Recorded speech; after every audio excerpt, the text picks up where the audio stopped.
नुआपड़ा जिलार विभिन्न गाँव में कुंभकार समाज तरफ भगवान विष्णु कुराला पंचमी पूजा धूमधाम रे पालित होउछि। प्रतिवर्ष भली ए वर्ष मध्य मार्गशीर शुक्लपक्ष पंचमी तिथि रे सीनापाली ब्लॉक अंतर्गत फुरसुंड ग्राम रे कुराला पंचमी पूजा अनुष्ठित होउछि। भगवान विष्णु सुदर्शन चक्र सहित कुंभकार कैलिक वृत्ति माटीपात्र तैयारी कर चक्र सहित तुलना कर जाइछि।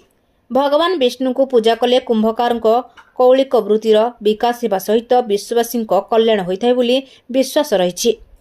कुराला पंचमी कुंभार मानकर एक पर्व। कुराला पंचमी दिन कुंभार तार वृत्तिर प्रथम उपादान चक्र और निजर इष्ट भगवान विष्णु को पूजा करिथाए। मार्गशीर कृष्ण पंचमी तिथि रे आदि कुराला पुरुष माने कुराला चक्र प्राप्त होइथिबारु एही दिनटिकु कुंभार संप्रदाय कुराला पंचमी भावे पालन करती। प्रथम दिन में कलश पूजा पर हरिनाम संकीर्तन कराए। पर समस्त कुंभकार परिवार एकत्रित होई कुराला पुराण श्रवण करती। कुराला पंचमी पूजारे महाप्रभु गोटे दिन पाई कुंभकार घर को आसी थांती बोली जनश्रुति रही।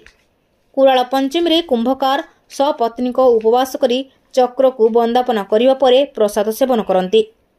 पूजा प्रसाद को निजर परिवार बाहर काहारी को दिया जाए नहीं। कुराला पंचमी रे कुंभार संप्रदाय तांकर आदिपुरुष रुद्रपाल और आदिमाता रत्नेश्वरी को पूजा करने सह चक्र एवं भगवान विष्णु बा लक्ष्मीनारायण को उपासना करिथांती।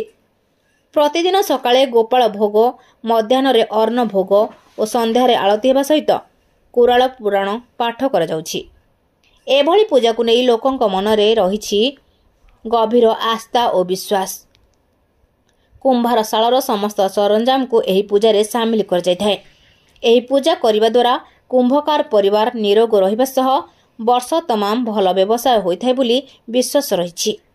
नुआपड़ा जिलारू देवराज रणक रिपोर्ट, ज्योति प्रभा न्यूज।